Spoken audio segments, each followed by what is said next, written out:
I would like to thank our main speaker tonight, Alfred Bodenheimer, who is with us, and also these two respondents, Sabrina Habel from the Rosenzweig Center and Benjamin Pollock.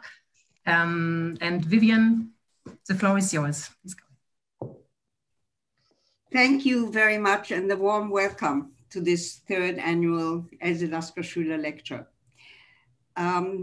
I decided that I wanted to contribute to the cultural life in Jerusalem with something very personal when I came to live here about half a year, several years ago.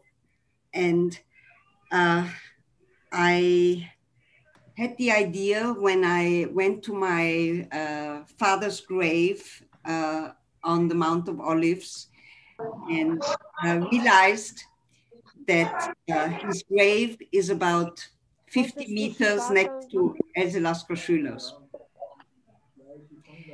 And I thought that it would be a wonderful thing to commemorate her in that way in Jerusalem. I'm delighted and very grateful to the Leo Baeck Institute for immediately having agreed that we should do this. And it's wonderful that we can indeed now do this for a third time. And even if it's on Zoom, it brings together people from all over the world. I hope that next year we will be able to do it in person. But I think we should continue to stream it beyond the borders. So my warm thanks to the Leo Baeck Institute, particularly its director, Professor Galili Shachar, also to Yael Ben-Avi, to Sharon Livne, also for the beautiful poster, and above all to the project coordinator, Dr. Irene Auer-Ben-David.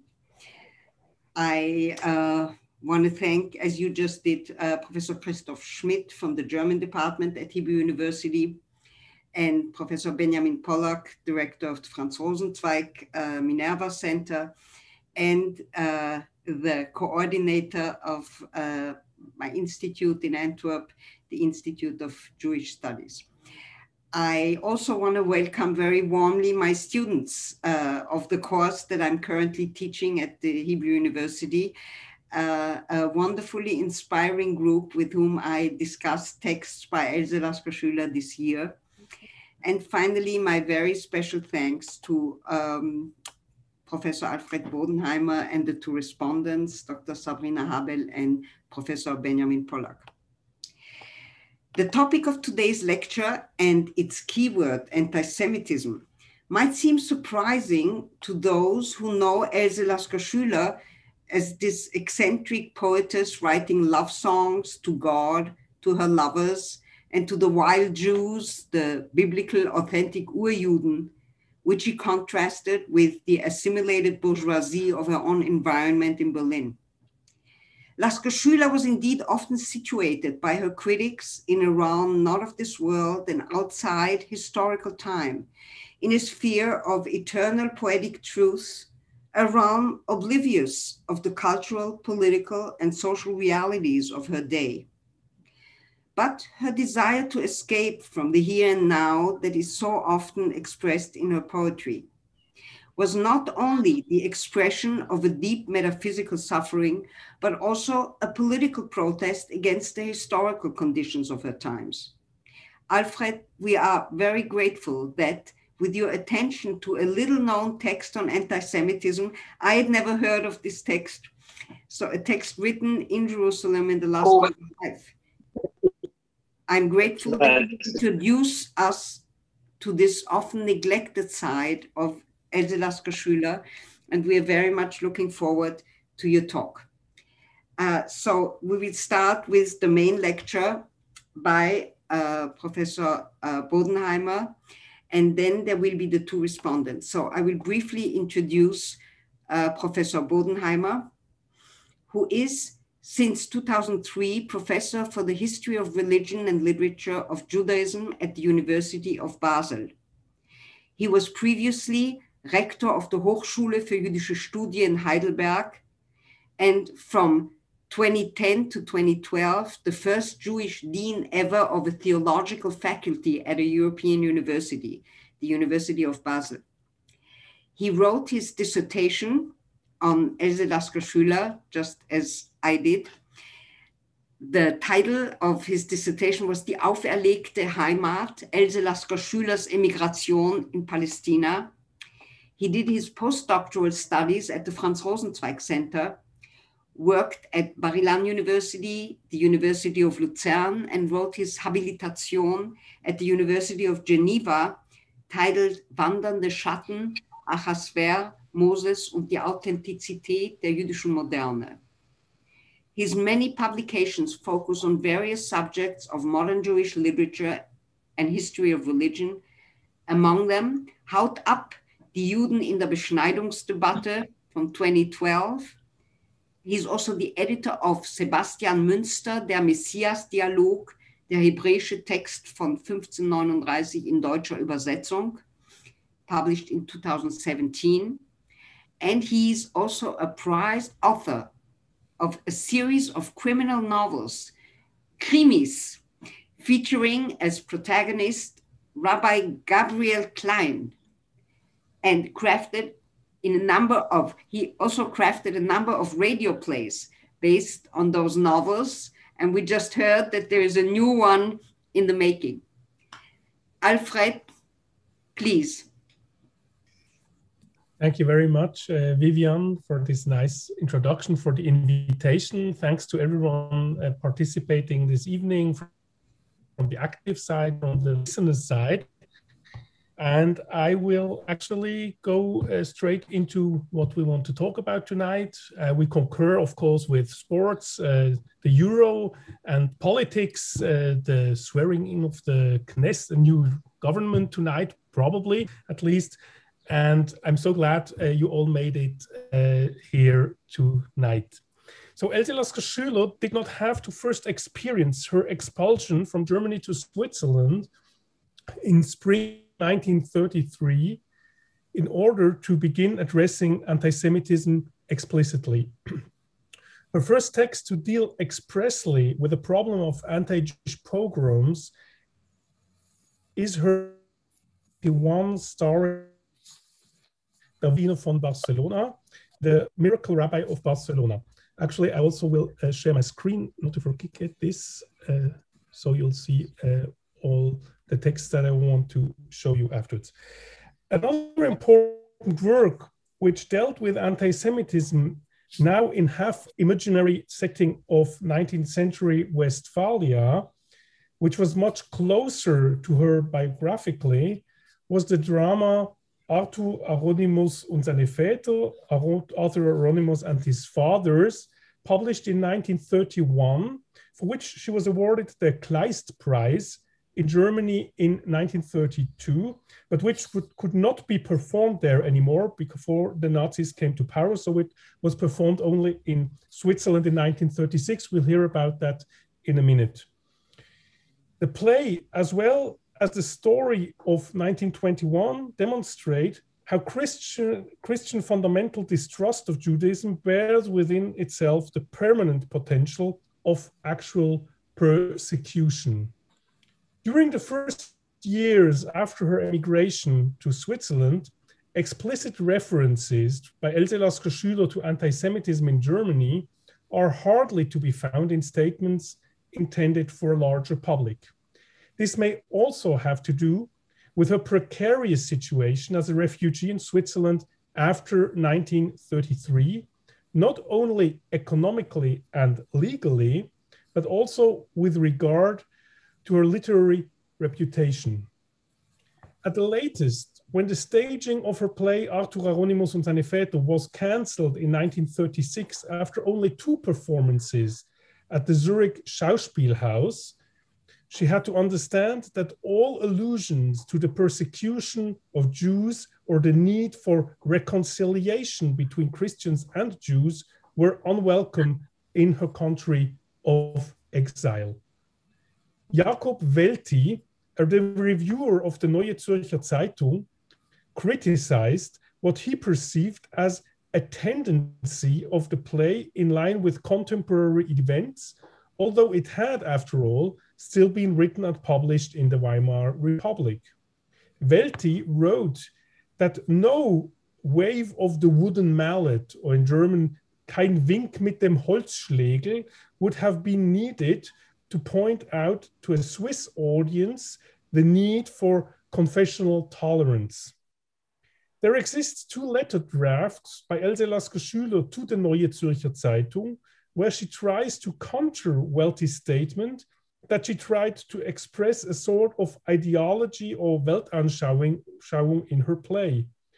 Relating not only to this specific play, but concerning all her work, she hastens to affirm, ich habe auch nie etwas bezwecken wollen, Freude oder Leid, politisches noch unpolitisches, weder im Niederschreiben meines Schauspiels noch beim Dichten meiner 19 anderen Bücher, und bin überrascht, da man mir plötzlich ein weltliches Motiv unterlegt. Ich habe mich auch nie politisch betätigt, im Gastlande nimmermehr.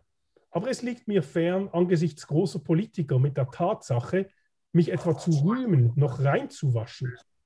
Mein Schauspiel der Biedermeierzeit, Arthur Aronimus, which is means, enthält sich jeder Politik. So if the English might seem a little bumpy, actually the bumpiness sometimes is the very specific grammar that Else Lasker-Schüler herself uses in this text and also in the later texts. So in English, I never wanted to achieve anything joy or sorrow, political or non-political, either in writing down my play or in writing my 19 other books. And I'm surprised because suddenly I'm being insinuated a worldly motive. I have never been politically active, never ever in the host country.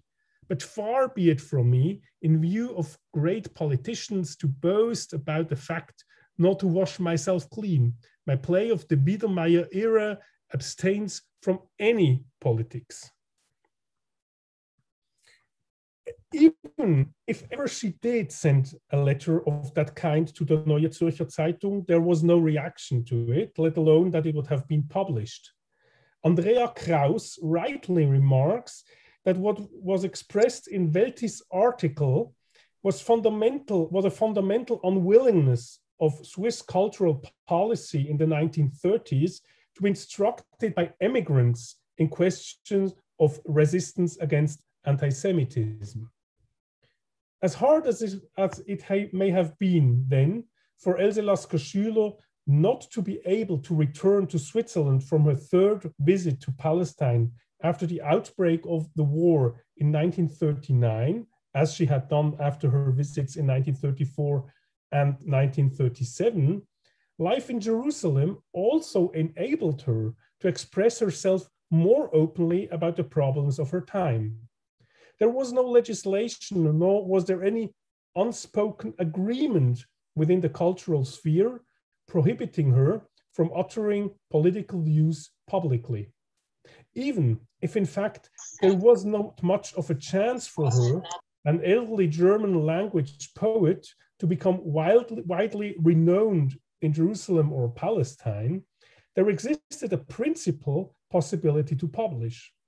The fact that she might still have been thinking of indeed bringing a new play on stage became most evident in her 1941 Left Behind drama, Ich und Ich, in which various figures of contemporary history, not least Adolf Hitler, Baldur von Schirach, and several other Nazi dignitaries, appear on stage and are subjected to a literary reckoning in the counterfactual of Goethe's Faust. One of the documents written in Jerusalem, in which she directly addresses the devastating consequences of Jew hatred, is her letter to the, as it's called, Holy Father in Rome, of which it is doubtful whether she ever sent a version to the intended addressee, but a copy of which she enclosed as a supplement to a letter to the benefactor Salman Schocken in May 1940. I will come back to this document later. The central text we are concentrating on tonight, with its unequivocal title, Der Antisemitismus, stems from her Jerusalem years and has been preserved in 4 versions.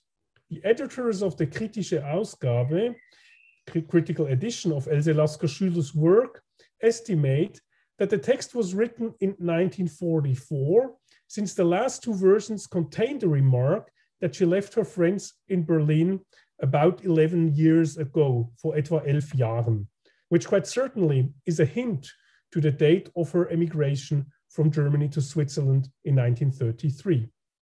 If that be so, Der Antisemitismus would be one of the last literary texts that Else Lasker-Schüler wrote before her death in January 1945.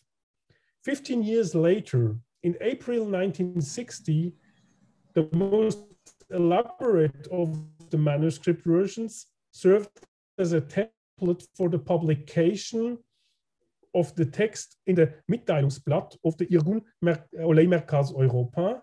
After 1 more year, the latter version was reprinted in the 3rd volume of her collected works that was edited by Hans Stramer at the Kösel Verlag. But of course, all the 4 versions were only printed then in the Kritische Ausgabe much later.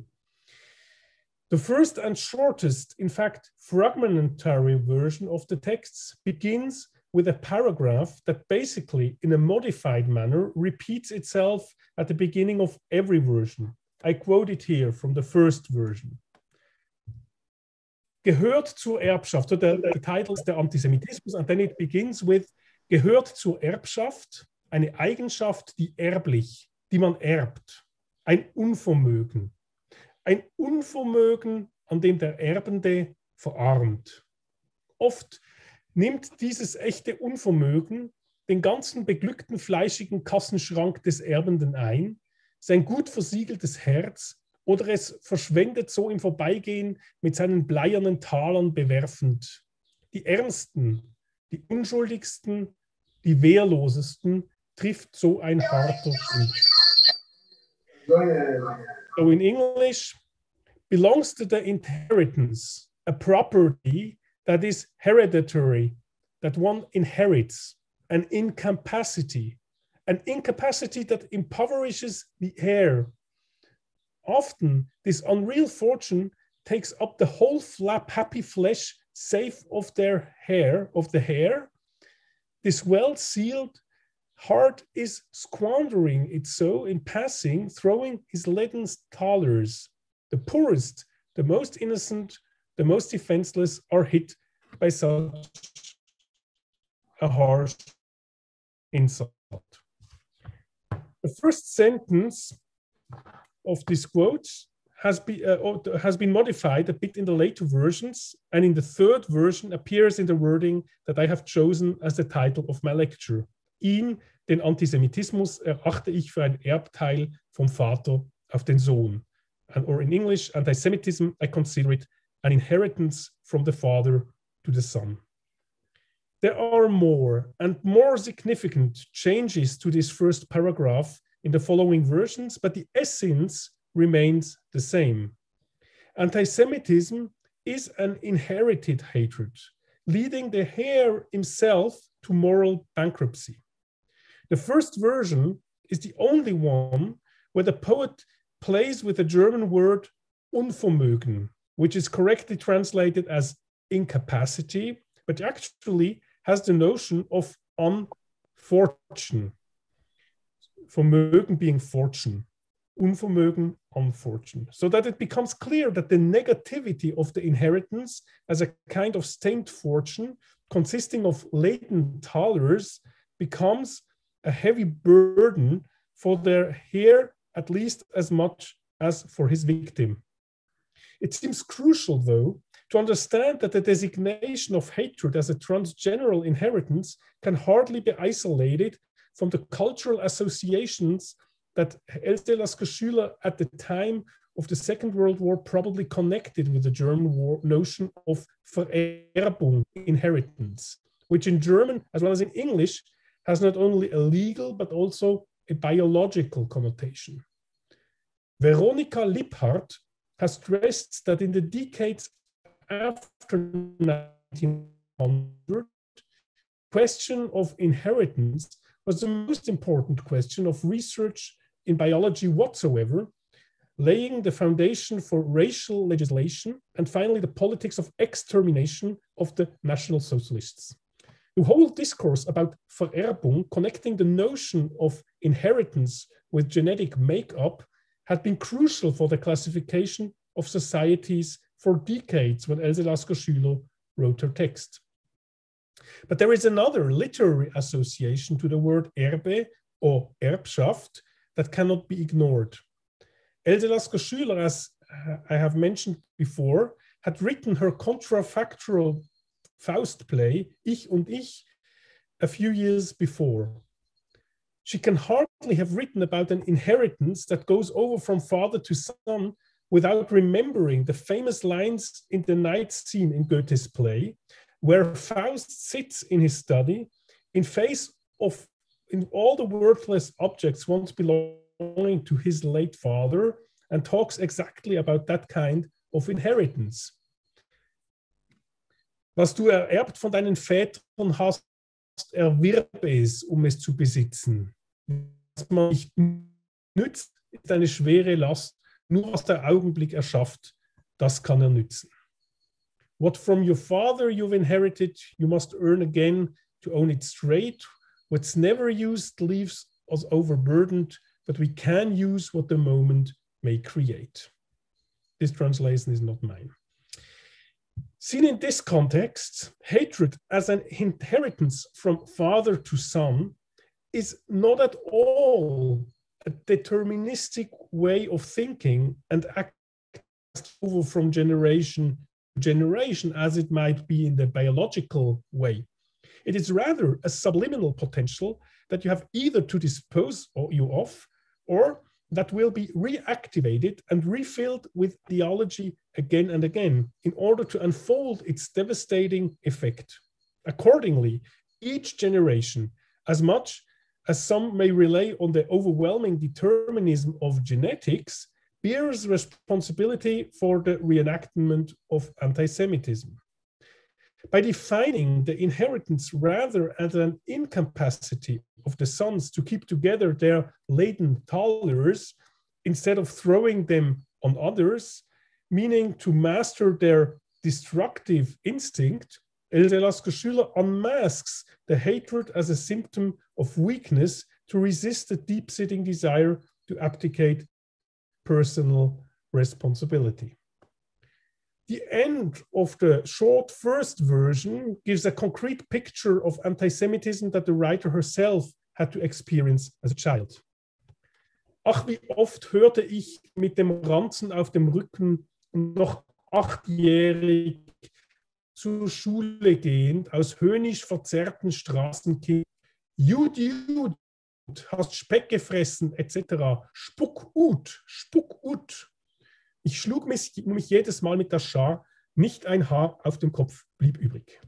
Oh, how often I heard with a school bag on my back, still going to school at the age of 8, from sneeringly distorted street children, Jud, Jud, Jud, have eaten bacon, etc. Spit out, spit out. I beat myself with a crowd every time. Not a hair on the head remained. This seemingly very explicit and lively memoir is interesting for two reasons.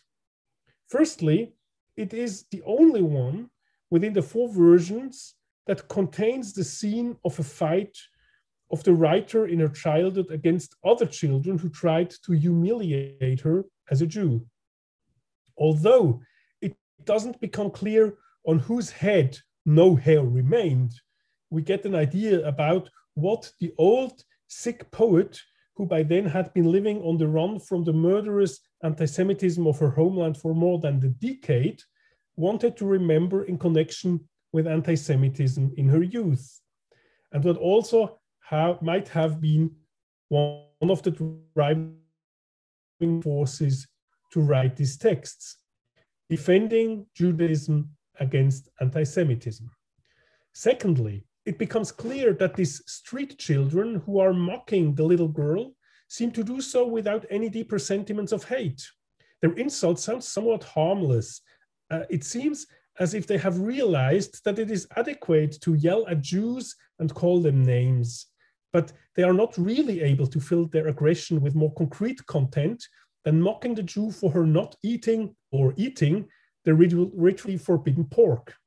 It seems as if the little hairs of their father's hate are already instructed that they ought to go down on everything Jewish, but are not really conscious of the elements that have to be combined in order to transform this vague feeling of rejection into a deep-seated and really powerful hatred. In the following versions of their Antisemitismus, Else Lasker-Schüler still mentions the fact that she was harassed as a Jewish child in her youth, but the description of those harassments differs in many ways of the one in the first version. Ich erlebte als Schulkind schon einige antisemitische Aufstände auf dem Heimweg nach Schulschluss. Ich betrat weinend unser schönes Haus. Selbst meiner teuren Mutterliebe vermochte mich nicht zu trösten. Doch von unserem hohen Turm wehte immer fröhlich die Fahne. Was mir schon damals in den Kinderjahren auffiel, mir noch unverständlich, der Aufständigen banaler Grund ihrer Grausamkeiten. Nie beschuldete man mich auf dem Heimwege oder in den Räumen des Schulhauses selbst wegen der grausigen Kreuzigung des göttlichen Propheten, der den christlichen Einwohner etwa zur Rache veranlasse, selbst unschuldige Miteinwohner der Städte zu bedrohen, noch nach Jahrhundert. As a school child, I already experienced several anti-Semitic riots. On the way home after school, I entered our beautiful house crying. Even my dear mother's love could not comfort me. But from our high tower, the flag always waved merrily. What struck me even then in my childhood years, still incomprehensible to me, was the banal reason of the rebels for their cruelties.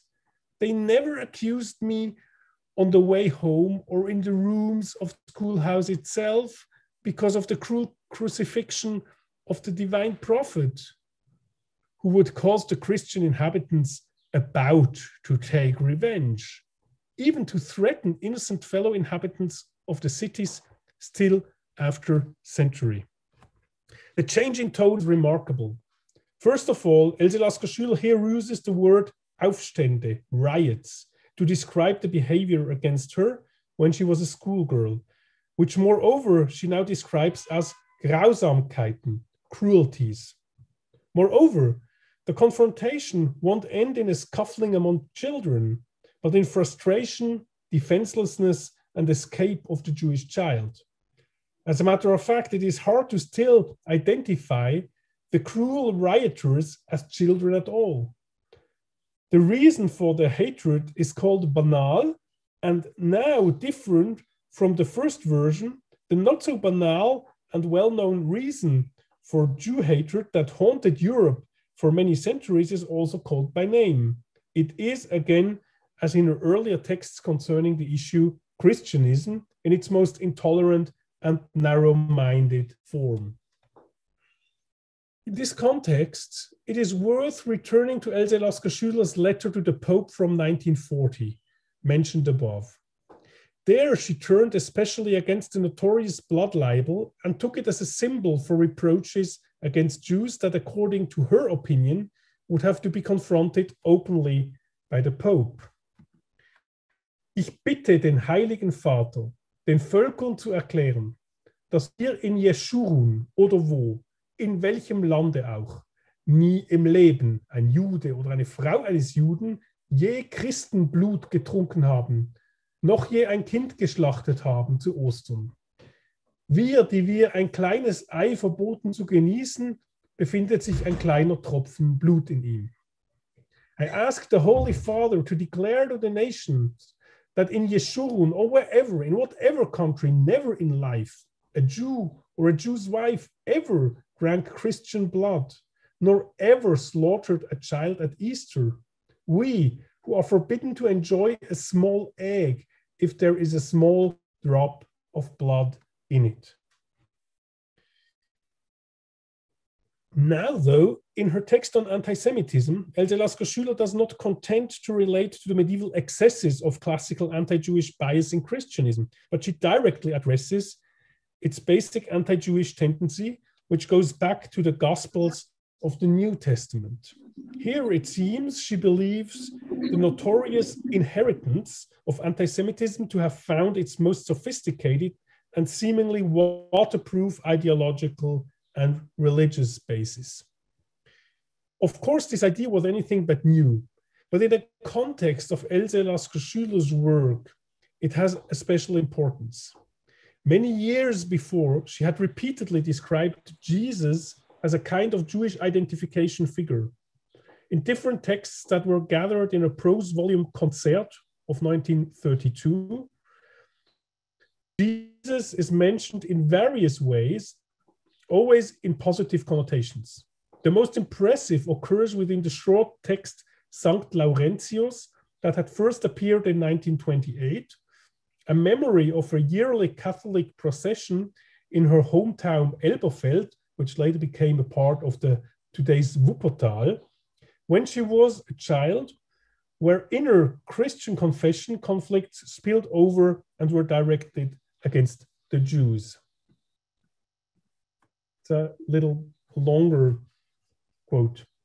Die lutherische Religion hatte nämlich in meiner Heimat über die katholische Religion das Übergewicht gewonnen. Und immer gab es Streitigkeiten zwischen den lutherischen und katholischen, zumal im Wuppertal die lutherische Sekte der Mucker lebte. Doch immer mussten es die Juden am Ende ausfressen, da sie die kleinste Gemeinde zwischen den Christen sehr inzüchtig lebten. Hep, hep, riefen die lutherischen Kinder, bis die katholischen kleinen Mädchen es ihnen nachahmten. Hep, hep, erklärte mir der gute, mitleidige Herr Kaplan, heiße nur, Jerusalem ist verloren. Einmal hatte Jesus Christus in der Nacht im Mond gesessen. Ich schlief zwar, aber er kam im Traum zu mir ganz nahe an mein Bett und sagte, Jerusalem ist nicht verloren, da es in deinem Herzen wohnt. Das stärkte mich sehr gegen die Übermacht meiner Angreiferinnen. The Lutheran religion had gained the upper hand over the Catholic religion in my hometown, and there were always disputes between the Lutherans and the Catholics. But always the Jews had to pay for it in the end because they lived the smallest community between the Christians, very inbred. Hep, hep, cried the Lutheran children until the Catholic little girls imitated them. Hep, hep, the good, compassionate chaplain explained to me, just meant Jerusalem is lost. Once, Jesus Christ had sat in the moon at night. I was asleep, but he came to me in a dream very close to my bed and said, Jerusalem is not lost, since it dwells in your heart. This strengthened me greatly against the superiority of my attackers. Interestingly, the attacks of Christian kids against her that later appear in the Antisemitismus text are mentioned in this text too, and here they do have a religious component. Hep hep, probably an acronym for Jerusalem est perdita, Jerusalem is lost for the Jews. A clearly anti-Semitic expression is downplayed by the good, compassionate chaplain. Even though Sankt Laurentius ends with a conciliatory passage about one Christian girl who repented her invectives against the Jews and subsequently became the narrator's best friend, the real comforter of the narrator is Jesus, whom in another text in the same volume of 1932, she calls the eternal Jew, a Jewish figure who associates with his original fellow believers. In the later versions of the Antisemitismus, the association of Jesus to the Jews and his dissociation from his faithful at the cost of his people of origin becomes even more obvious. As Lasker-Schüler writes in the final version, similar to the third version, Liebet euch untereinander, lehrte, ermahnte der göttliche Jude. Nach seinem Tode taufte man ihn. Das heißt, man errichtete eine Wand zwischen ihm und seinem einstigen Volke. Liebet euch untereinander, flehte er, aber Sie säten grausamsten Hass, noch heute die Stiefvölker auf seine Geschwister, auf die unzähligen Schuldlosen an des herrlichen Kreuzes Tod. Love one another taught, exhorted the divine Jew. After his death, he was baptized. That means a wall was erected between him and his former people. Love one another, he pleaded. But they sowed the cruelest hatred. Even today, the steppe nations of his brothers and sisters, the innumerable ones, guiltless of the glorious one on the cross. The picture of the historical Jesus, who was a true Jew in whose death Jews were and who was baptized, meaning estranged from Judaism by Christianism after death, seems closely connected to the analysis of Joseph Klausner, who was professor at the Hebrew University of Jerusalem at the time when Else Lasker-Schüler lived there, and who had written the first encompassing biography of Jesus from a Jewish perspective that had been translated to German in 1930 and was discussed far beyond academic circles.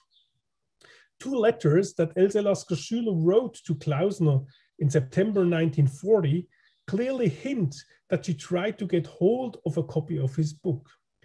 We don't have a clear indication whether by 1944 she had obtained and read Klausner's Jesus biography after all, but the passage quoted above on Jesus clearly seems to reflect a passage from Klausner's final chapter in his book, where he speaks about the meaning of Jesus for the Jews throughout the ages.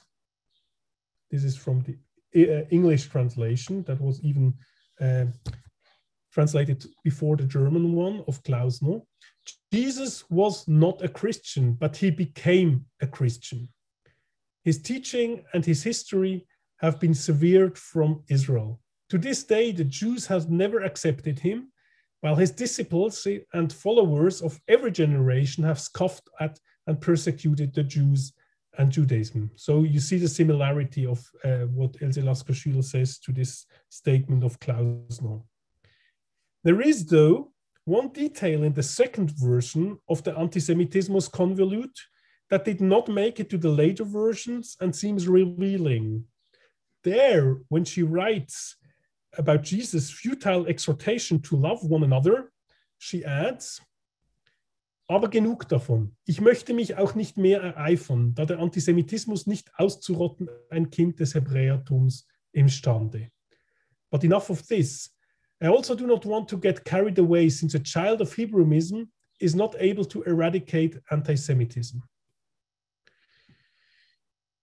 The phrase points to more than the not very original insight that Jews are perhaps the most powerless fighters against anti-Semitism. It implies that Jesus himself, as a Hebrew, wouldn't have been able, and in fact was not able, to defeat Jew hatred, pointing to the thesis that anti-Semitism may have had one of its most violent and long-lived manifestations in Christianity, but that it did not need Christianity to exist in the first place, and that rather existed already at the time of its founder.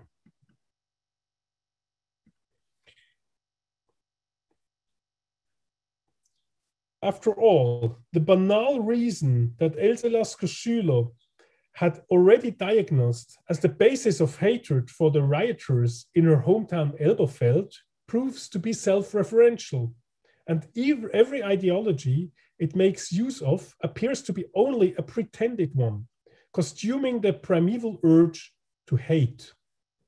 In a way, almost 20 years before Hannah Arendt created the famous notion of the banality of evil in her book on the Eichmann trial, Else Lasker-Schüler already made a statement that points in this direction.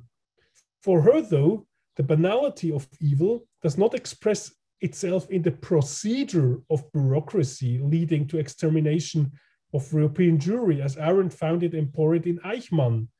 Banality, for Else Lasker-Schüler, is rather the basis of anti-Semitism in itself.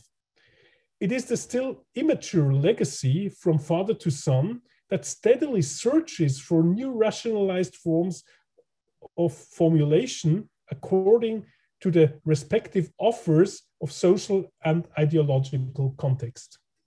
To be sure, Else Lasker-Schüler, even in 1944, had not turned into a paranoid refugee who saw anti-Semitism all over in the non-Jewish world. In the two later versions of the Antisemitismus text, she speaks about her sensitive Christian friends back in Germany, who once upon a time in Berlin had tried to liberate her from her bad childhood memories before she had to leave them, as has been quoted 11 years earlier. Moreover, in those two later versions, she speaks explicitly of two non-Jews who had been important for her a long time of her life and remains so even in exile. Both though she had been chased of Germany. One of them was the Bohème author Peter Hille, to whom Else Lasker-Schüler had devoted her Peter Hille book of 1906 posthumously, 2 years after his untimely death. The other one, as an example of a noble and deep religious Christian free of prejudice, was the Catholic priest Karl Sonnenschein, died in 1929, on whom she had also written an obituary that had been published in the already mentioned volume Konzert. Moreover, in her Antisemitismus texts, she again mentions Pope Pius XII, who had been a fellow student of Sonnenschein, a fact that is also expressed in the text. About the Pope, whose ruling during the Holocaust has later become very contested, especially following Rolf Hochhuth's play Der Stellvertreter from 1963, Lasker-Schüler writes in the last version of Antisemitismus that he despised anti-Semitism already as a boy and repeatedly disapproved of it heavily, der den Antisemitismus schon als Knabe verachtete und immer wieder schwer missbilligte. On the other hand, and this is another interesting point in the later version of the text Antisemitismus, and the final point I want to talk about tonight, Else Lasker-Schüler observed a negative impact of anti-Semitism of the Jews who had suffered from it, namely in the society who surrounded her in Palestine. It is expressed particularly early in the third version, particularly clearly in the third version, where she writes: Juden aus allen Ländern und Erdteilen der Welt verständigen sich in verschiedenen Sprachen oder nicht. Nachdem ich dem Totschlag des Antisemitismus entkommen, zerreißt mich die Kralle des eigenen Volkes. Durch die vielen Judenverfolgungen gehemmt, ihre Schulerziehung vertrockneten manche Gemüter der Juden in den ersten Jugendjahren mancher begegnenden Flüchtlinge in Jerusalem. Jews from all countries and continents of the world communicate in different languages, or they don't. Having escaped the death blow of anti-Semitism, the claw of my own people tears me. Inhibited by the many persecutions of the Jews, their school education dried up, some minds of the Jews in the first years of youth, of some encountering refugees in Jerusalem.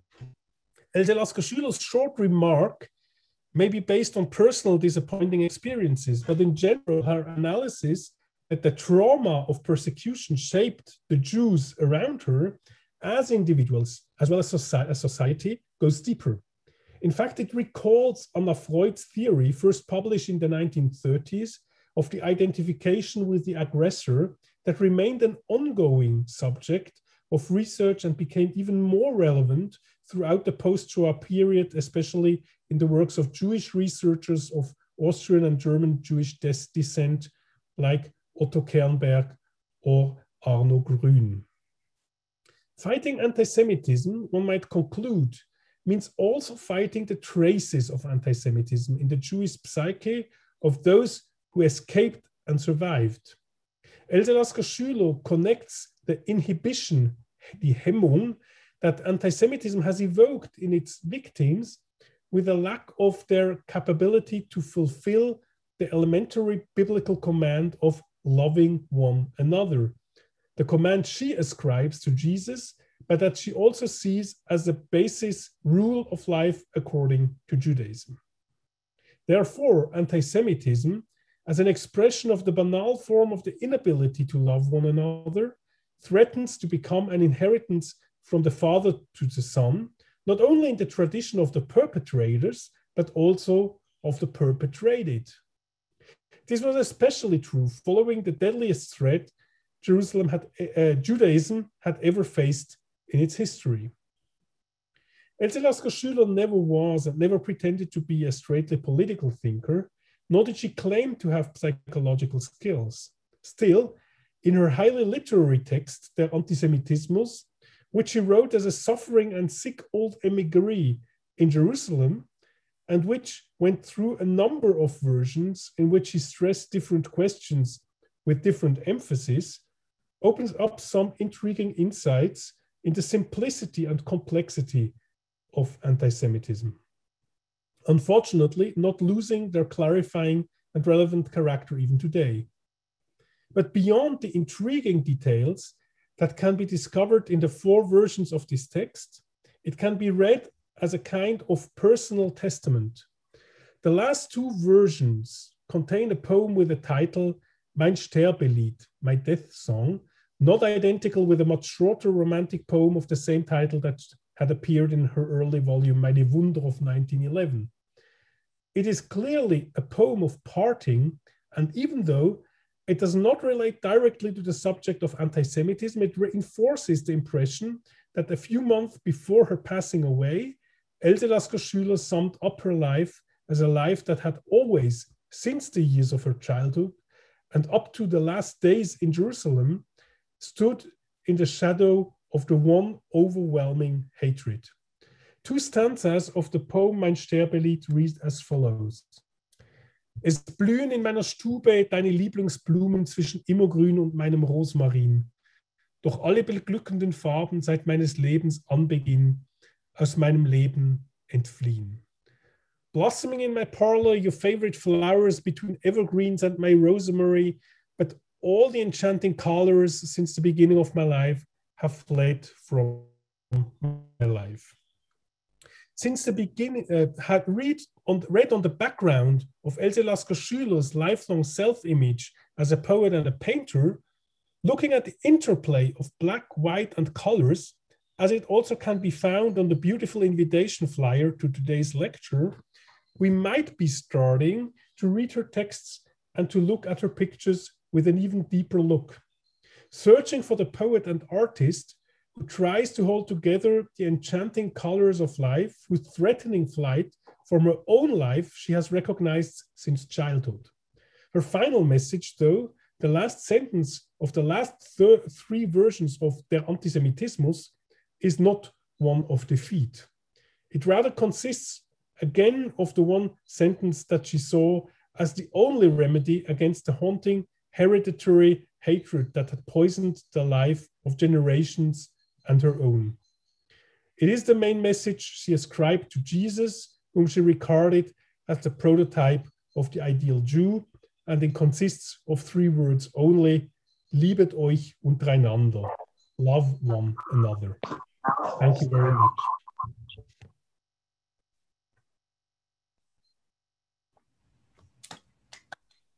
Alfred, thank you so much. I will now come to our first respondent. And after the 2 responses, you will all be invited to comment and put questions into the chat.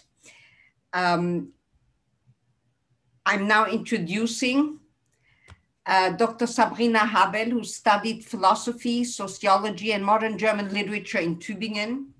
She worked as a research and teaching assistant at the German department of the University of Zurich and as an academic collaborator at the Cultural Foundations of Integration Center of Excellency at the University of Konstanz, also as an editor of Merkur, Europäische Zeitschrift für Deutsches Denken, well, Deutsches Denken, und Geschichte der Gegenwart. She currently is a visiting research fellow at the Rosenzweig Minerva Research Center. Her first book, Die Signatur des Bösen, published in 2012, focuses on a Faust interpretation by Friedrich Maximilian Klinger.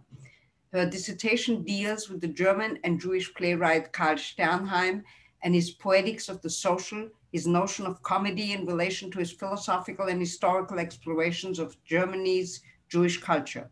She has written many articles on German philosophy and literature, on Hegel, on class and gender, Hans Blumenberg, Ingeborg Bachmann, Adorno, Brecht, and Rilke.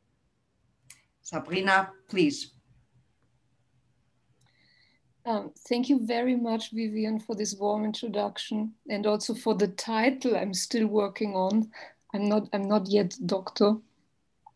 And thank you, Alfred, for this wonderful talk. I can only add some things, and I try to do so from the perspective of poetics, and in the end, maybe ask a question. So, that Else Lasker-Schüler writes prose in the face of poetry becomes apparent in the two latest versions of her text on anti-Semitism, which contain a poem, Das Sterbelied Alfred mentioned in the end. The first version of the text is the shortest and the most densely composed, and thus also a poetic text. In this first version, the reader can watch the process of an explanation, or rather an approach to an explanation. Lasker-Schüler introduces the abstract concept Antisemitismus in the title to the poetic figuration and arrangement of the rest of the text. It starts with the searching and exploratory rhetorical figure called figura etymologica. Antisemitism is an inheritance that is hereditary, that one inherits. The noun becomes adjective, becomes activity. Anti-Semitism does not happen to the heir, it is something he carries out. This is the starting point of a full allegorical picture. The heir inherits an Unvermögen, an incapacity, an inability that he saves and cherishes like Molière's The Miser, and that fills his flesh and heart until it overflows. Paradoxically, the anti-Semite not only hoards his inheritance, but spends it, throwing leaden coins nobody begged for. These coins are metaphors for words and mark the first place Else Lasker-Schüler mentions in which anti-Semitism takes place. This place is the language she as a poet is most dependent on.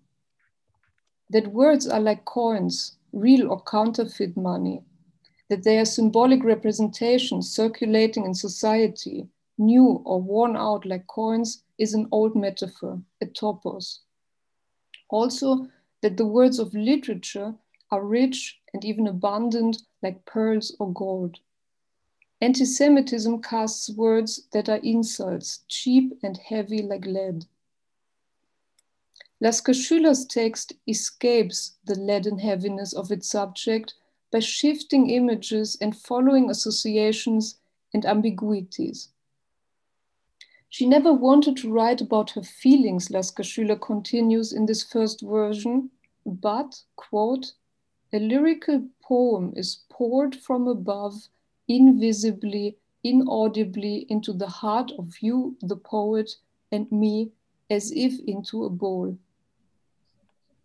Like New Year's lead casting that predicts the fortune, a poem is poured into the heart of a poet and a me as it was a bowl. What is poured here is not the lead of anti-Semitism. If we discard the possibility that side-eye to Gottfried Benn, who could be the poet mentioned, if we discard the possibility that there could be a poet and at the same time an anti-Semite, however, the heart of Lasker-Schüler ends up being a Rubin filled with poetry. The existence of poetry, eines lyrischen Gedichts, reintroduces the self into the up to here abstract description. The writer herself, as Alfred pointed out, had to experience anti-Semitism as a child on her way to school And Alfred quoted this passage and its remarkable ending. Every time I fought with the crowd, not a hair on the head remained. The hair on the head seems to me to be an allusion to the book of Tehillim, Psalm 6:9.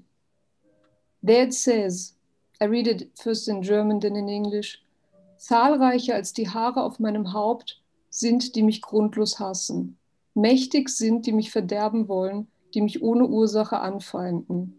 Was ich nicht geraubt habe, soll ich erstatten. Those who hate me without reason outnumber the hairs on my head. Many are my enemies without cause, those who seek to destroy me. I am forced to restore what I did not steal. There are more anti-Semites than hairs on one's head, but Lasker-Schüler fights until no hair, no anti-Semite is left. She refuses to restore what she did not steal, to pay for something she did not want, that is another person's inheritance.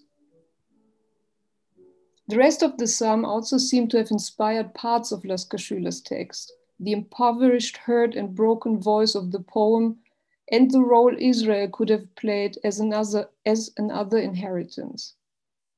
The last verse of said psalm reads, "People will settle in Zion and possess it. The children of his servants will inherit it, and those who love his name will dwell there." The last verse of the psalm comes after a revenge fantasy that is omitted, and that may be the reason the whole reference to the fight and hair is omitted in all of the later versions of Lasker-Schüler's text. Version 2 of her text on anti-Semitism makes clear that to her, Palestine never lived up to its promise. In her memory, Berlin is the place of love, adoration, and friendship, and Wuppertal her home, Heimat. She would never judge her people, Israel, she writes, but she would never love them either. She calls it Misrael because the misery didn't end with being part of Israel. This too later is omitted. This is a very special part in the second version. What is remarkable about the first two versions of her text on anti-Semitism is that they introduce a poetic method that shapes the message of all versions of her text and makes it quite hard to grasp. A poetic method of association, a metonymic structure, a shifting from words and images to semantically neighboring words and images, a drifting from concrete to abstract, singular to plural, cause to effect. For example, and Alfred also quoted this, mockingly distorted mouths shift to mockingly distorted children. The fake coins shift to the figure of a forger and Falschmünze. The contemplations on the father who passes the inheritance lead to the notorical story of the Holy Father in Rome. The metonymic structure of the text not only emphasizes Lasker-Schüler's search for understanding, but is also a figuration of longing and desire. Every image begets another image. Every subject touches another. And it is a figure of transgression, as the poem that blossoms in the middle of her prose shows. That a female speaker of the poem is withered like a flower is also a sexual imagery. Those who wooed me colorfully died. It depicts her suitors, the butterflies. The transgression of the text doesn't stop with the formal transgression from prose to poem. It is a main structure of her text and becomes obvious in her, or what I read, as her transgressions of Judaism. Alfred pointed out that Lasker-Schüler treats anti-Semitism as Christian anti-Semitism, not as a racial ideology. If it was indeed only a problem of faith, the answer could well be love one another, which again plays with the sexual transgression, but also with the idea of tearing down the wall between Judaism and Christianity. Time after time, Lasker-Schüler's text on anti-Semitism evokes Christian imagery and transgresses Judaism as well as Christianity to a wider concept. Version 3 of her text imagines a shared monotheist religion. I quote, Adonai Echad, there is one God, from the beginning, all people speak only these two words. It also introduces a concept of humanity. I quote, above all, we are all humans. It introduces a shared concept of being a creature, quote, an animal with worship in its heart.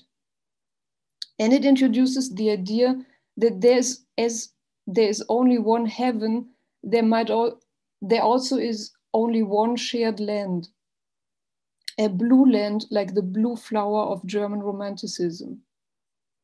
The Jews break this flower, she goes on, maybe with their insistence on their own land, but it grows again. This picture in the text that disturbed me first reading it leads me to a question. Does Lasker-Schüler's text on anti-Semitism have anti-Judaic undercurrents? That three versions of her text end with a praise and rehabilitation of the Pope adds to the metonymic shift and transgressive momentum that transgresses quite far. And it adds to the ambivalences that occur. After all, who's she talking to? Especially with the story of the Pope. Even after reading Alfred's convincing conclusions, I could not get rid of the impression that Lasker-Schüler's text in its poetic form, that is, in its shifting and transgressing, follows the understanding of Christian anti-Semitism a bit too far. Sometimes her words seem to turn into affirmation. It is the Jews who don't recognize that there's a blue land for all of mankind, whose idea of blood relationship Lasker-Schüler finds without perspective. She talks about perspektivlose Blutsverwandtschaft. Her text kind of reduces the anti-Semitism of the 20th century to the revenge Christians want to take for the horrible crucifixion of Jesus, a revenge that persecutes even innocent Jews, which seems to leave open that they are actually guilty ones. The idea of revenge somehow transports the old idea that the persecuted did something wrong. Version 3 also complements the vivid picture of the air of anti-Semitism by saying, in fact, that every hateful coin passed on from parents or people leads to a moral bankruptcy. It seems to me that this form of indictment or self-indictment, or maybe identification with the aggressor, as Alfred put it, has consequences for our understanding of Lasker-Schüler's understanding of anti-Semitism, or at least opens the eye for a specific undercurrent of the phrase that also is the title of Alfred's talk. Anti-Semitism, I consider it an inheritance from the father to the son. In the eyes of Christian anti-Semitism, this could be read as an inheritance from the religion of the father, Judaism, to that of the son, Christianity.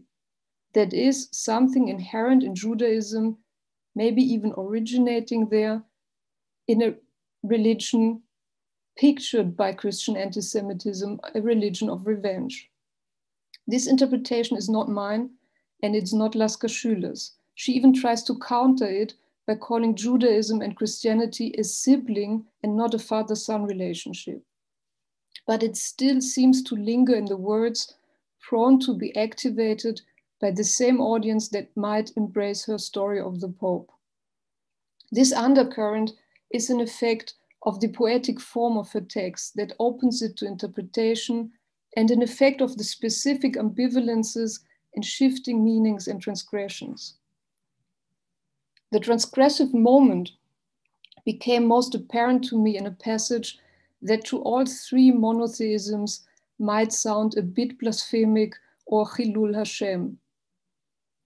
I quote, Ich glaube, Gott ist ein Kind und will geliebt sein von uns. I believe God is a child and wants to be loved by us like we want to be loved by our parents. Staying in this imagery, according to which we are parents or father to God, turns the whole picture of the inheritance from father to son around once again. The focus on poetics, and this is what I was trying to add, shows a text that is rich in layers, ambivalent, and a performance of multiple voices.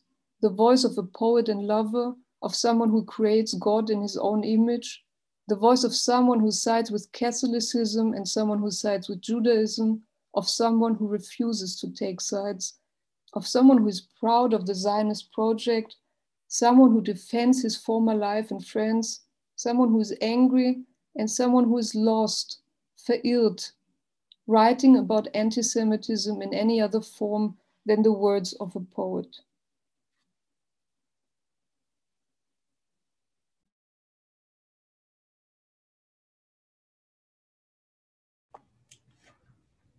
Sabrina, thank you so much. This was brilliant and unexpected.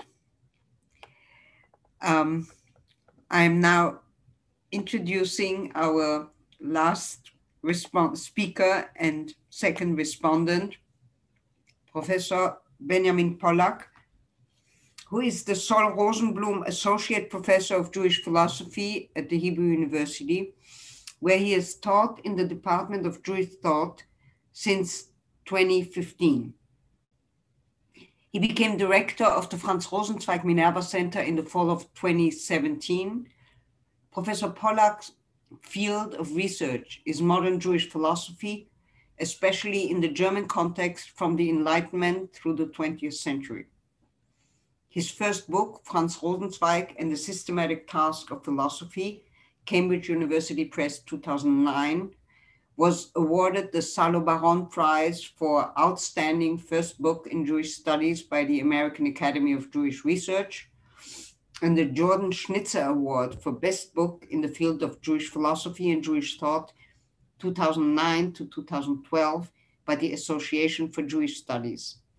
His Franz Rosenzweig's Conversions, World Denial and World Redemption, published with the Indiana University Press, appeared in the summer of 2014. I'm particularly grateful to Professor Pollack because Else Lasker-Schüler is not necessarily in his canon of authors that he has been dealing with. So thank you very much. And as to Sabrina for having called you doctor, I don't take it back. Benjamin, please go ahead.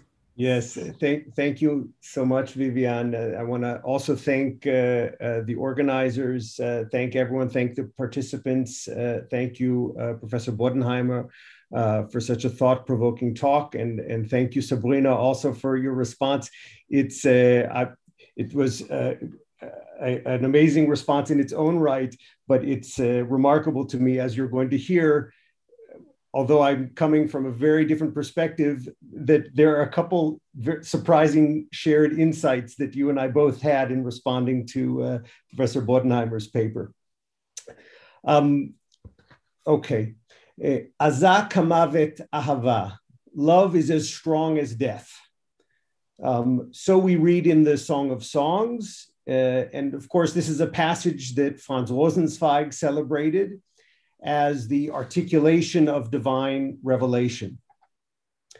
The divine love of revelation is strong as death, and so perhaps it can serve as an antidote to or a comfort in the face of the finitude that characterizes earthly life. But in being as strong as death, love is also comparable to death. Like death itself, divine love tears the human being out of the earthly realm. It stands in tension with the ways of the world, and so it threatens to destabilize worldly life, even as it promises redemption. Love and death are intertwined in Rosenzweig's thought. And likewise, again and again, we find love and death intertwined in Else Lasker-Schüler's poetry and in her prose, from her earliest writings up through the Antisemitismus. And I want to use my response time here to explore this intertwining in the 4 versions of the fragment. But first, I just want to give very quick two examples of the extent to which we find these connections in Lasker-Schüler's early writings. So we find love sometimes presented as standing in tension with death. For example, a poem from 1940, Ich weiß, she writes, eine Blume brichst du mir zum Gruß, ich liebe sie schon im Keime, doch ich weiß, dass ich bald sterben muss. But we also find love and death intertwined. For example, in her poem from 1910, Die Liebe, she writes, Liebe ist aus unserer Liebe vielfältig erblüht. Wo mag der Tod mein Herz lassen? I want to suggest that the connections between love and death are central to these fragments on anti-Semitism. In 3 of the 4 versions, Lasker-Schüler takes pains to report to the reader, to the rabbi of the Emet Ve'emunah synagogue, that the Pope's response to grief in the funeral procession after the death of their mutual friend is to declare, Liebet euch untereinander, you should love one another. And in the 3rd and 4th versions, Lasker-Schüler drifts from the command, love one another, through descriptions of experiences of communities of love, until she offers her Sterbelied, offered, as she writes, to each whom I have loved, und hinterließ einem jemand hier, den ich liebte, meine letzten Worte. This poem, whose 4th and 5th stanzas Professor Bodenheimer read, and to which Ms. Habel also refers, opens as follows. Bin welk und müde, mir ist, als ob ich stürbe, ja, gestorben bin. It's a song of parting, as if of dying, indeed, as if of being dead while writing. That leads Professor Bodenheimer to identify this anti-Semitism text as a whole as what he calls a kind of personal testament. Liebet euch untereinander, love one another. That phrase is cited twice in the 2nd version, 4 times in the 3rd version, and 6 times in the 4th version.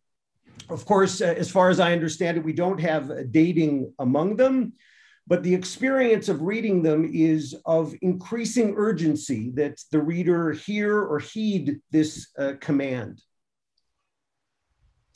And this love that is intertwined, I want to say, with a readiness for death, that shares with death a sense of distance from the suffering and from the strife of typical human worldly life, is presented in these fragments as a contrast or as an antidote to anti-Semitism.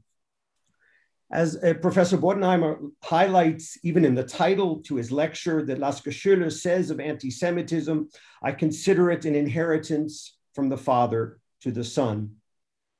It's an inheritance, though, that impoverishes the heir and thus is defined as a lack, an Unvermögen, an incapacity or a misfortune, rooted in what Professor Bodenheimer calls a primeval urge to hate that leads to a bankruptcy of the soul. And it's a human force of destruction, which, as Professor Bodenheimer notes, Lasker-Schüler has already explored in other writings like The Miracle Rabbi of Barcelona and Arthur Aronimus and his fathers. Reciprocal love is set over against this inheritance of hate. In the last 3 versions, Liebet euch untereinander, love one another, is presented immediately after the initial definition of anti-Semitism as the command, the teaching, the admonishment, the pleading of the godly Jew. In the 2nd version, Lasker-Schüler notes that love each other is what, and I'm quoting her, the godly Jew commanded those who had just squandered the cruelest hate out of the safe of their hearts, end quote. And Lasker-Schüler appears to view this reteaching of love as the only authentic and effective response to Christian hatred of Jews. So she appeals to this teaching clearly as a view that is shared by Jews and Christians, which Jesus, the Jew, commanded his followers. So, but if anti-Semitism is an inheritance of hate that amounts to a lack, what we might call the most impoverishing of human traits, Lasker-Schüler clearly identifies reciprocal love with God and with godliness. In the third version, she writes as follows, a passage that Sabrina has also cited, quote, the Jew speaks only two words in prayer, Adonai Echad, that is, God is one. Really, from the beginning, all peoples speak with folded hands, only these two words unified. They love one another. Instead of this, the lands and their people fight. There is indeed only one heaven. Why not a single land? End quote. Note the link here between divinity and love. Just as God is one, so love is that force which allows us to join together into unity in God's image, a force which alone has the capacity to overcome strife. And here I want to take a more serious look at the source that Lasker-Schüler draws upon when she cites the godly Jews' command, liebet euch untereinander.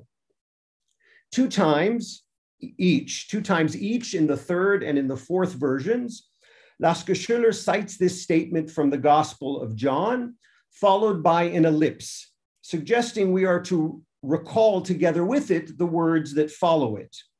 And in fact, John 15, verses 12 and 13 read as follows, quote, this is my commandment, that you love one another as I have loved you. No one has greater love than this, to lay down one's life for one's friends, end quote. Note, first of all, that the command to love here is rooted in the love of the godly Jew for his friends, but also that it's a love that is expressed in a readiness to die. Moreover, if we take the liberty of reading that ellipse that Lasker-Schüler sets in the text after the statement now backwards to the passages just before the command to love one another, if we go back to chapter 15, verse 9, we read as follows, quote, as the Father has loved me, so I have loved you. Abide in my love. If you keep my commandments, you will abide in my love, just as I have kept my Father's commandments and abide in his love. And what follows is the command to love one another. Now, Lasker-Schüler wishes us to understand anti-Semitism as an inheritance from the Father to the Son. And it turns out that the reciprocal love which she puts forward, the teaching of the godly Jew, shared by Christians and Jews as response and opposition to anti-Semitism, is likewise an inheritance from father to son, in which human beings take part. But if anti-Semitism is an inherited human incapacity, reciprocal love is an inherited divine capacity. And we can take this inheritance as an example of what Professor Bodenheimer in his Die auferlegte Heimat calls transgressivität, which Sabrina has also spoken about, a crossing of boundaries. But here I'm interested in what Professor Bodenheimer there speaks of as a vertical crossing of vertical boundaries here between the divine and the human. Reciprocal love is a divine force, but it is commanded of human beings. Within the anti-Semitism fragments, Lasker-Schüler suggests that the human inheritance of divine love that has first passed from the parent to child aspects of the divine before passing over to human beings has an afterlife.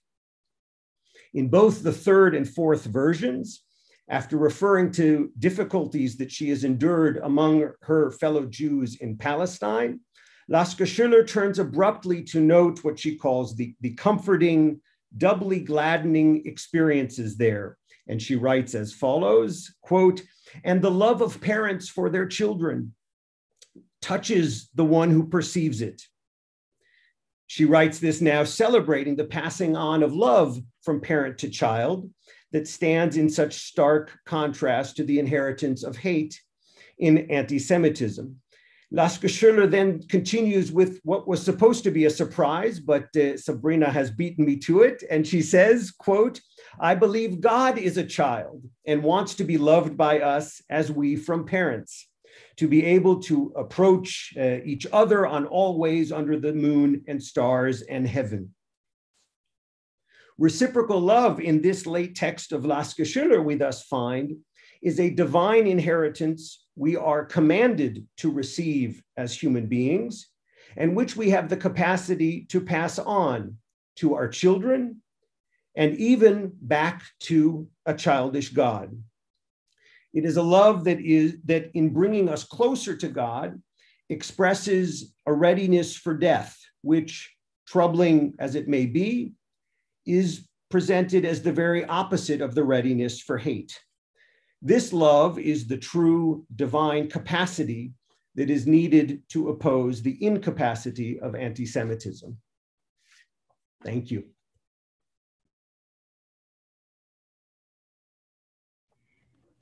Thank you so much to all three of you. I want to first ask Alfred if he wants to briefly respond to the two respondents before we open the floor to the other listeners. Yes, Alfred, please. Yes, thank you. I'm really taken aback by your tremendous lectures of both of you. Really much in what I just had the possibility of the idea. And I should think that I really see a kind of yearning really of Else Lasker-Schüler to a hatred that still could be ruled out by loving. And that's, I think, also the role that she gives to Christianism, which has a, as both of you said, a very important role in this text. And of course, seeing God as a child is the idea of a God that can be born, you know, of the Christmas idea, as far as I see it. So God has the potential of being a child and a Jew at the same time. And so I think it's a kind of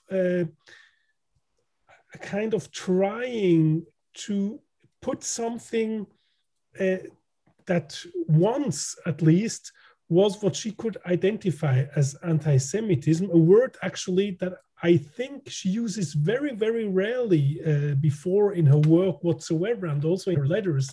It's a word that doesn't often occur. And here she has 4 versions of the text that she talks about anti-Semitism, which also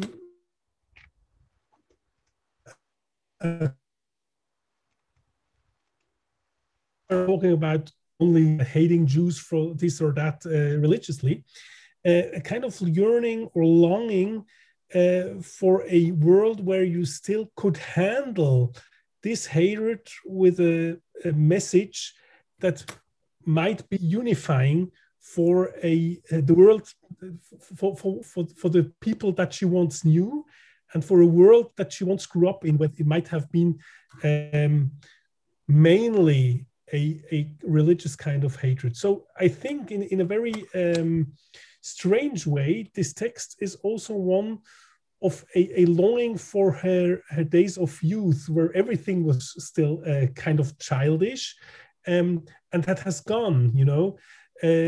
So I was really, also what you said about the hair on the head, I think it's a tremendous idea.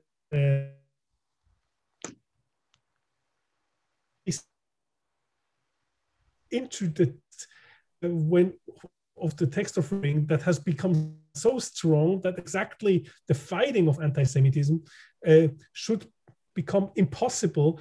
The way that you simply force all you can fight anti-Semitism at the time when she writes this is a very bloody war, and everything else, every other idea to fight it, the kind of convincing, of finding a common idea of love or whatever, has become impossible. So I really thank both of you, because you highlighted really very, very crucial and important points. I didn't, I may be touched, but I could not and clearly and beautifully as the both of you put it. Thank you very much, Alfred. Before coming to the questions, maybe I will ask some of my own to allow the others to form and articulate their thoughts. First, I really do want to thank all three of you for having brought out aspects of Lasker-Schüler's text that are, I believe, of greater actuality than any of you really formulated. And I was almost taken aback by some of them, because it is so striking. Alfred, you spoke at a certain point about identification with the aggressor. And I think Sabrina has brought out the possibility that some of it may have entered Lasker-Schüler's own attitude, that there may have been a certain, as you now explained, like a kind of nostalgic, tinged with nostalgia for her childhood times, but then her childhood times, as you pointed out, were also not all harmonious and anti-Semitism free. But there is a certain quite disturbing element in that nostalgia that does point to such an identification. And I was struck by two aspects that you have partly brought out, and the respondents. The one is the relationship to Christianity and trying to save something from there. So separating Jesus from Christianity, but then also saving the Pope from Christianity. And you also sent along the comments from the Kritische Ausgabe, from the critical edition. And there is the comments there about the Pope.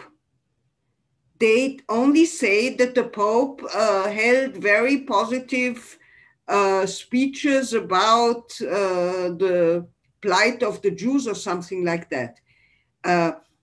When were these comments written? How come that they ignored what you yourself said about the very problematic role the Pope played? I was very surprised. But aside from that editorial comment, Lasker-Schüler's own, 1944, making that move.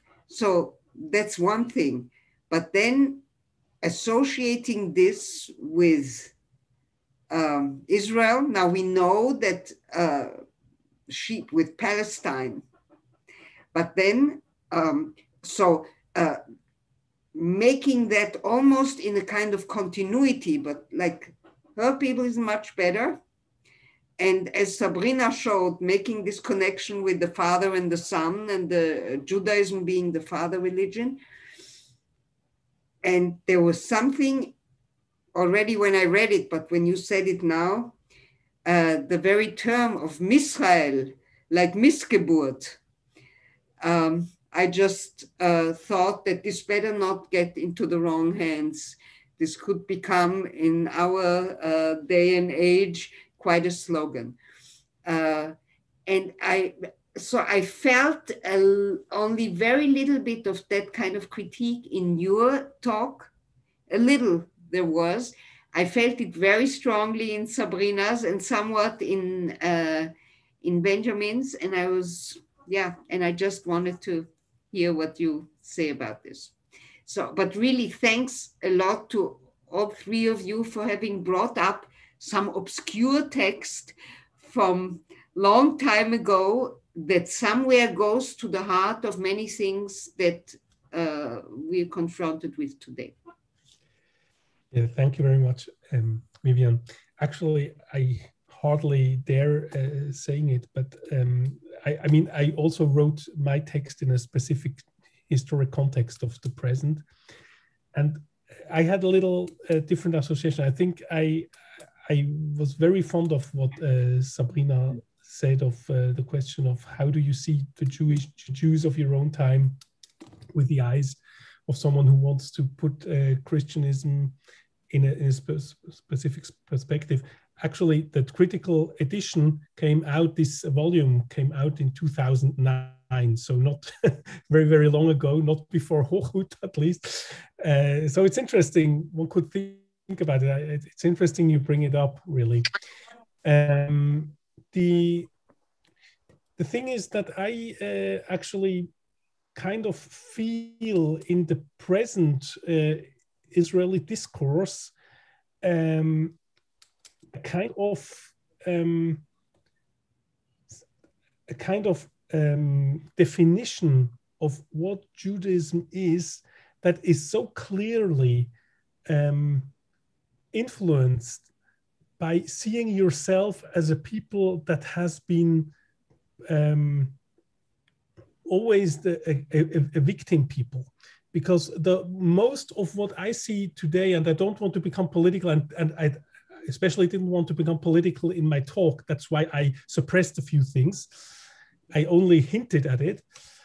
But I think the idea that you really transport values or value that were kind of put on you by once who was your perpetrator, and you kind of turn it into a kind of identity that you still carry along at the situation where actually roles have changed entirely, and where you take the role of the one who still is kind of victim at a time where you should take other responsibilities, has become for me something like a kind of identification with the aggressor in a very specific dialectical way. And it might have been, I don't want to go too much into it because also I cannot prove it, that Lasker-Schüler still, she started to see and to feel what other authors who were much more political in all they wrote, and they said, like Arnold Zweig, for example, who lived in Palestine at the same time, was much more clear about it, that he say, well, this nationalism that we always have feared so much has become our own kind of heritage, or some people think that this has to become their ideal heritage of what they define now as Judaism, when I define Judaism exactly as the opposite of exactly that, you know. So there is something of this that came to me, and I didn't want to make Lasker-Schüler as the loudspeaker of my impressions of today's context in Israel, but it came up to me that there is something of it in what she says, and I only wanted to hint at it. So that's why I only mentioned it without expressly talking about Thank it. you, Alfred. Sabrina, you would like to comment? No? Okay. Benjamin? So I will ask the questions that have been posted, and then maybe you can all have a concluding word, but we will leave the very last one to Alfred. So there is a question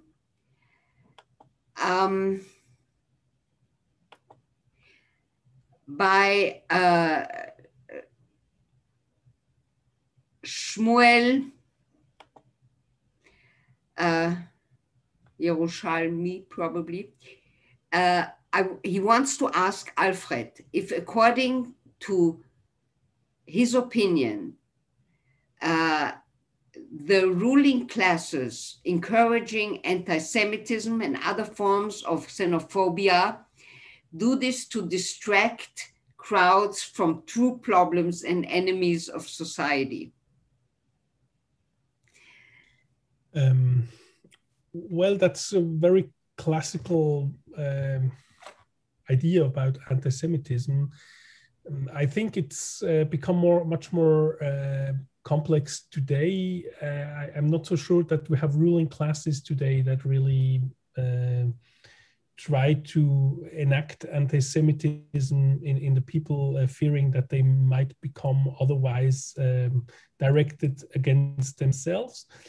One always talks about the Middle Ages, you know, that the rulers, like the Jews, taking all the blame. Today's research, as far as I see it, is not so clear about that. For example, if we look at the great, at the Black Death and the burnings of Jews afterwards, we see that it's not so clear who was always really fond of burning the Jews and so on. So I think anti-Semitism today has become kind of something that comes from every direction. It can come from above, it can come from grassroots.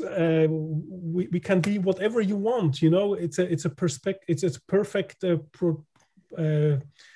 projection sheet, Judaism. And so you can come as an anti-racist and you see the Jews as the big racists, or you can come as someone who see the Jews who always want to put the country into kind of I don't know, Unruhe in a kind of revolution.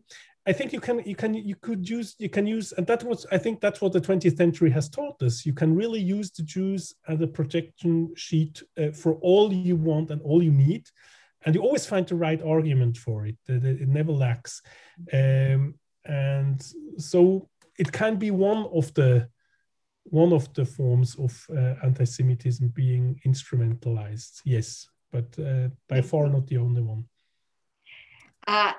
Another question. So there will be, I think, 2 more questions. A question from Antoine. It seems that Lasker-Schüler views evil as the result of human short-sightedness or blindness. What about the metaphysical dimension of the Shoah highlighted by the so-called Jewish post?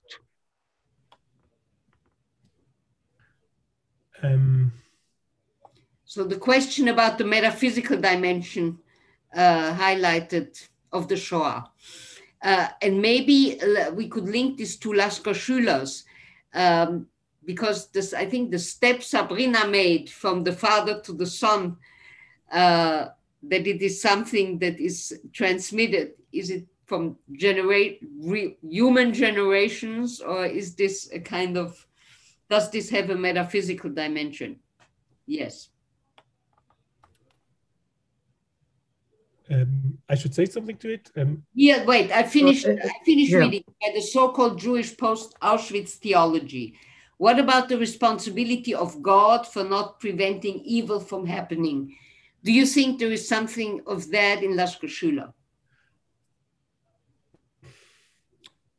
I don't think we can see her as a post-Shoah thinker, because she was not post-Shoah. She really died during the whole, before 5 days before the liberation of Auschwitz, and she might have been aware, but I don't think she saw herself as a theologist who looked for. What about the question of evil in her works? The question about God and the responsibility of God for not preventing evil from happening, which is the question that is being asked by post-Holocaust Jewish theology. She speaks about the limitations of human beings as being the cause of anti-Semitism and Jewish tragedy, but what about God? She seems to see God, view God only in a very positive light. What do you have to say about that? Yeah, she sees God in a positive light. That's exactly it. And I think she, I think she tried to find a shield against the murder and the anti-Semitism and the hatred, and God in a very specific way. I think we have heard things about it also by the two respondents, became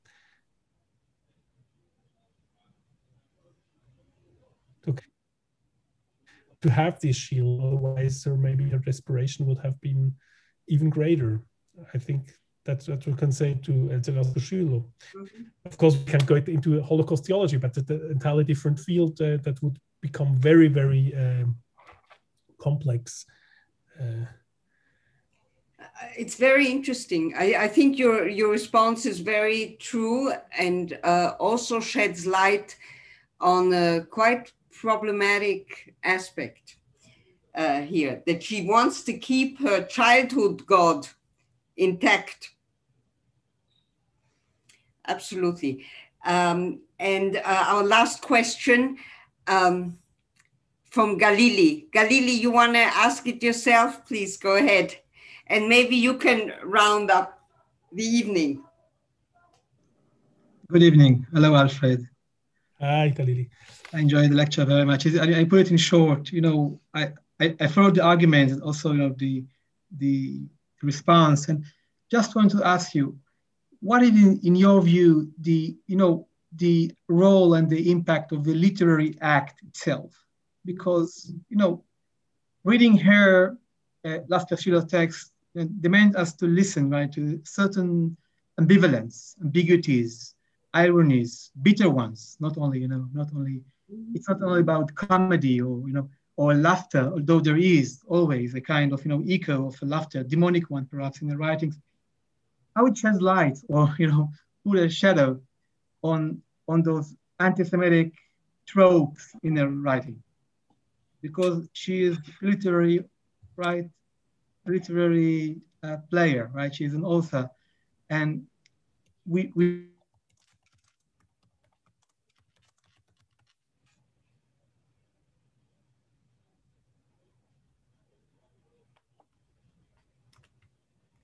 German Jewish author, right?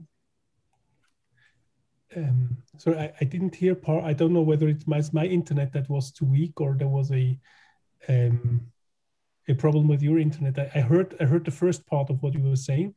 I posted the question also in the chat. Okay, yeah, okay. Thank you. Peter, however, not untypical in German. I read it. Not untypical in the German Jewish world of letters. Is it a tragedy? Is it a comedy? Her writing is the question.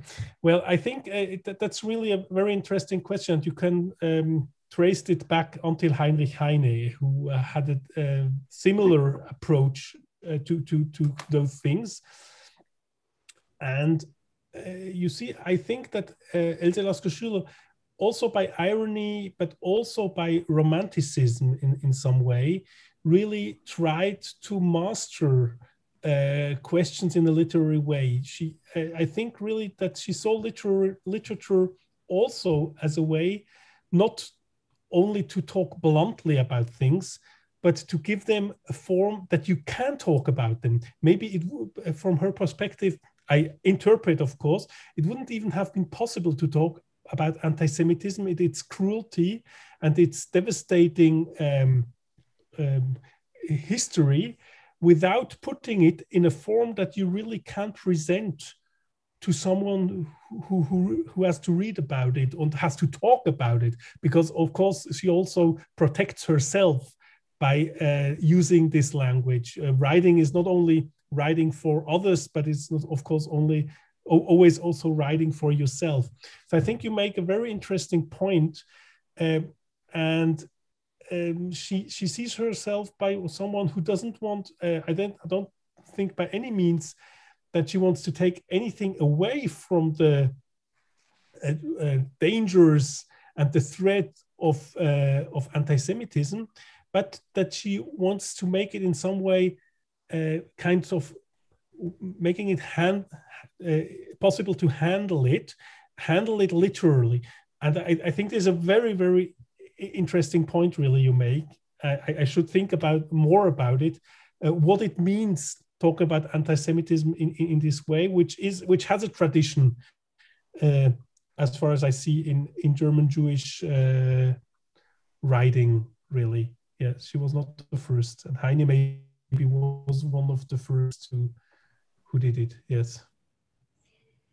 Thank you. Thanks so much, Galili, also for your question that brings literature back into the picture and certainly complicates the issues we've been talking about. I just want to thank you all. I want to tell you that these texts, including the responses, will be published both in the yearbook of the Society of European Jewish Literatures, of which Alfred Bodenheimer is the president. And Alfred and I together are editing this yearbook. And it will come out in a separate, beautiful brochure. The one from last year and from 2 years ago have been published already. And if you're interested, just write to the Leo Baeck Institute or to me, and we will send them to you. And I'm very much looking forward to rereading them. I think that there was a lot has been said and a lot stays there to reflect upon. Nothing better can be said about lectures, that one goes away more thoughtful than one has been before. Just thank you so much, the three of you. Thank you, Irene, Galili, Jan, Sharon. Thanks really for having made this possible. Thank you, Vivian, for having made it possible. Thank you from our side. And good evening to all of you. Good evening. Thank you very much.